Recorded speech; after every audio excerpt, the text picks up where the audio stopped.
ผู้ Deputy Speaker กะโหลไหมให้วันนี้8 Mizoram Legislative Assemblyกันบัดเจ็ตนุ่งเบอร์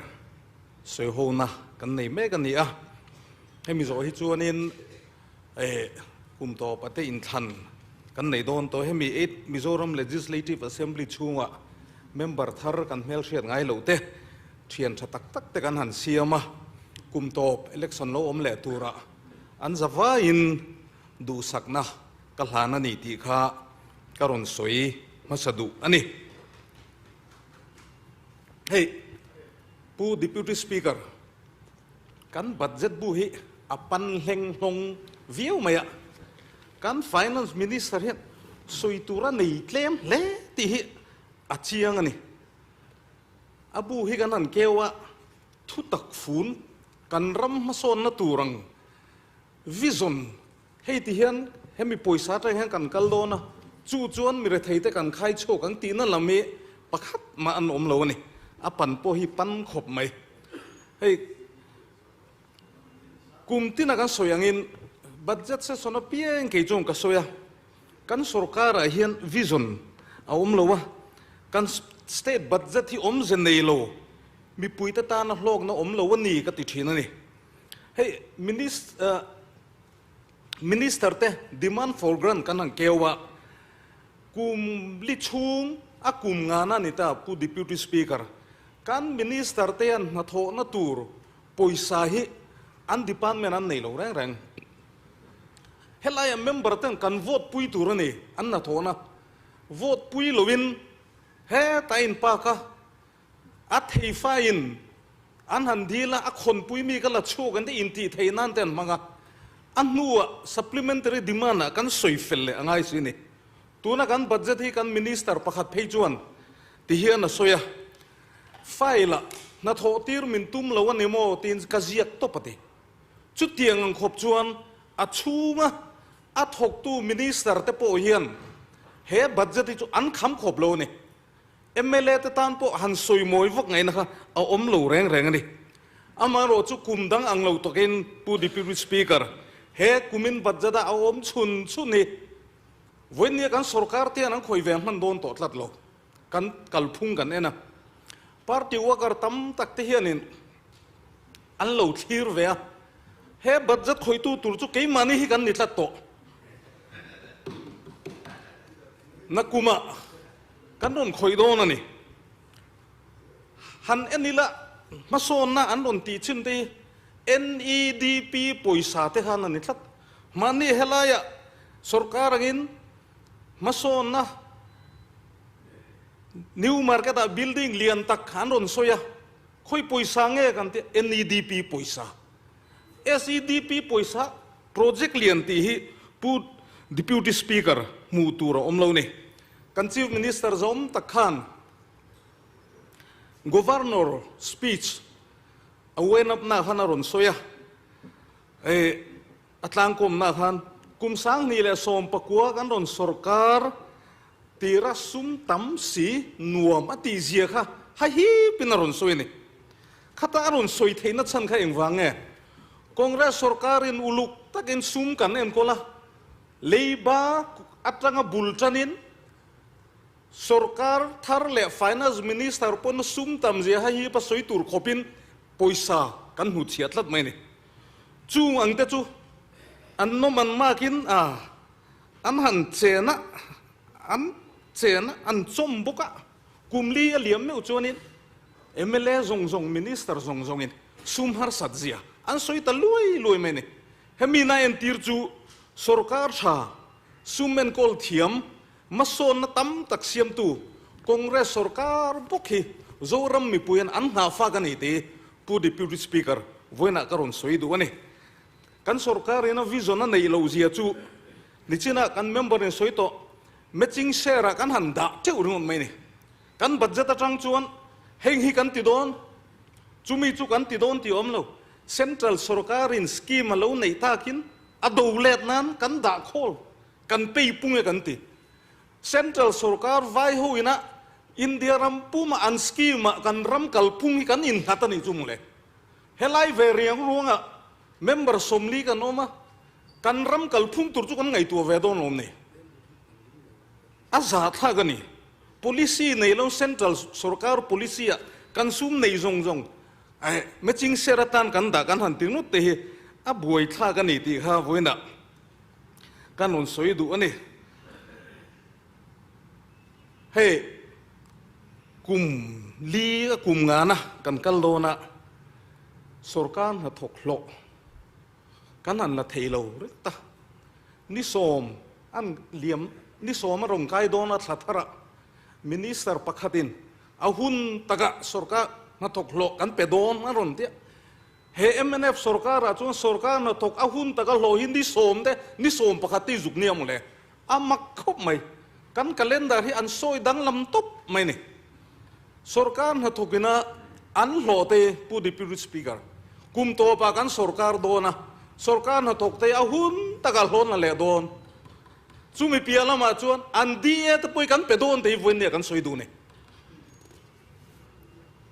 hey covid awangin har satna kan an soi thina kan dula ma chun kan har sale silo thileng ki ma kan in theka ma se sum kan siam tum na ma chun leng pur airport chaina turin vaibel che tam tak kan handa atu contract berenge khiat lo zo ram chanan ti kamru lan ti chief minister in a closing lu tu kan ti a buai tha gani a tho tu tender po an chua ma in na thanga chu ngan lu thok to ni pu deputy speaker eng sarkar nge kan thon le an thok mol to nuwa restricted tender an han tia chu mai la ni lo an han sachima a contractor ta hem na kan hulu re action an lak po kan thelo chu mai la ni lo an han huang tau khop mai a building an sakchim chu thu than mi pui ta na zin vei vak ta na kan man tur kan bung ru ta kan no tur trolley chu cement bag cho nan te rot nor nan te mang anti chevek za tha khopin zoram mi pui nan no ni he in soi moi na chi po ni lo khu tiang gu chu heti khoba contractor chen kha te lawa za sarkari kan thengai lo a za tha gani pu deputy speaker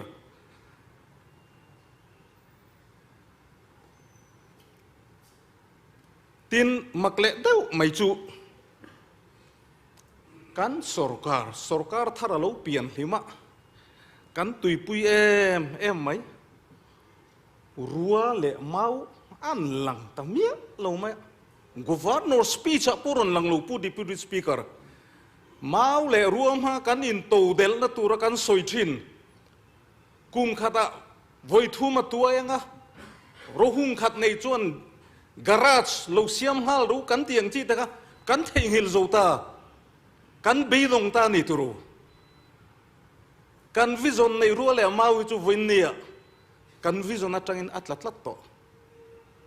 kong chong te chu hei kan la mutura te han in ngai ta ila tin healthcare scheme hi pu deputy speaker toy te kan on soile du chu hei kan member kan MLA tam tak te khanin athat zia healthcare scheme loan kan la dona MNF sarkar a chon chu ti zat an in ziak lu tan ti pu deputy speaker healthcare scheme in zia lu ringota poisa pek thei lo hi thil tha an ngai lo mi sing ni le sang thum le zali le somruk le pani bil an ba ni in zia lu ringota in soi thei na tura ni ngai am le chu mai la ni lo an in soi thei na chu pu deputy speaker ADB train loan kan la dona arul na turan ti labor rule na tur ba kan an pu le don ne chu barul na turing kan ba le don hundang atangin kan na salo khop mai a soi ta po eng tin ni kan soi ngam jok le ka ti hatiang hi chu wang chuan pu deputy speaker healthcare scheme te hi in soi thei na turan ni lo congress sarkar lai chong kan siam mi zong zong a huam lem lo mai the a pe chun te chuan leiban nei lo bill chatakin la voin nia bill la thei silo healthcare scheme matanga mi pui nan tho khom te chu office expenditure ate an mang ta mai mai ni hi hetiang hi healthcare scheme tha kan ti thei do nem ni pu deputy speaker hei kan finance minister speech number 3 tourism mat alot ling je antia headline point khatlek kan finance minister ina min lo chin chiata na ka du chu khami an tourism mat an nei tuma mi har sate te motor an hair sakna te kha bil la pek lo tam ta ko ti hin ron soi thina heng te hi arang lama pek thei ni se ti kha ka ron soi du a tin number palina point palina hi ka ngai point em chu department sang te bank account punga tangin cheng vai bel che som thum panga le point som sari le pali zet chu sarkar sumbo ma alut ve to ani antian kan department te hian na an va thok om lo ve na thok lo in department kan sum da lu te apung basin kan up tu nem munile hetiang hi chu sarkar cha finance thiam kalphung turani lo department a poisan pet lut to a chu ta pung om kho min ti theina na budget speech a soi hi chu financial management thiam lo tak ani ti kha kan non soi du ani tin point ngana SEDP hi pu deputy speaker keini hianin an manifesto noi thum kan pedon antia pe ham ru kan tia opposition te hian an manifesto ti hotlin sak kan tuma an ni hian an tum lo ni cheng sing ni sanga han lungoi em mai ni chu cheng ni sing ni sanga kan pe a balance sing ni sanga kan pe le do nan tia kan ni lung ro lo khop mai opposition lam hian an manifesto ti hotlin sanga noi thum tal hi pe te u kan an tia anin ni lo sing ni sanga hi tok kan petam to ke an lungoi to kan tia hi pinan lo soi ve angai na om lo man ni pu speaker zona aron chuaka training an la pelo kan biala te po an ron sem ve training kan pedon an tia ni kum Christmas ma sing ni sanga an pe ka tu na training an lo an mang zo vek toang angai na om lo an man zo to no training in pe hi om zia nei lo pu deputy speaker chu wang chuan heng an SEDP family oriented te hi mi pui har sa jok te leirem an lo ra ve an lo din chuana tur scheme ani lo election an hai to MNF mi le sa poisa kan pek chuan an chok lo palanga anti pu deputy speaker hei ka soidu kabiala phei chuan sing ni sanga la to le la lo hi anon lu treu don sing ni sanga hi la bei sei trok wanga lo umbet mai ni chu wang chuan heng tiang mi pui te mangai na nei mi pui te mangai na thin lung nei program ni lo hi chu a lo tling thei lo ti kha kan ron soi du boka tin hei saski hi ni china hanan soi to a thang reng khop mai hati aski mangrung chuan vai bel che zan hi da ani an te kan biala po saski in retaining wall te an ron siam ve heng hi ni china kan soyang leiba puk interest om lo ni no kan rul le tur tho ni thang thar lo la kal zel tur voin ni ke ni chu kan om to lo wang sarkar lo kal le zel tur ta na barden tur ni om ze nei lo wa har sat na siam tu tur future har sat na siam tu tur ania apoi ka tik hop men nakina financial crisis lo la thleng thei tur ania tin kan house leader zom takin nakina wen up nuwa minon soifia tura ta na ka du chu point somli le pariat na kum masalama kan lo tiangin cheng vai bel chenga chu MNF returnees te intun din le na tan da ani ati ani MNF returnees kan ti hian kan rama independent suala ato thenga om mà sẽ rem na lệ muốn na alo om to nua kan ho tu ta hung zue lo chuak ve hi return ni san ti nge ram nuai sarkaran om laya kan ho tu ten independent hian sual tak tak to lo India nen in biak raman tuma anin berenga om zian nei to lo tia lo chuak ve kha nga kha atu hinge ni returnees ati hi specific tawin min silfia turin karon ngen bokani pu deputy speaker hun thatak min pe a lom thu karon soidua kan member pui zong te ni china tira karon soyang khan kan budget nung berania kan kalle na tur na kum tun kum to pin than na tura in za fine du sak na ka hlan chu nia kalome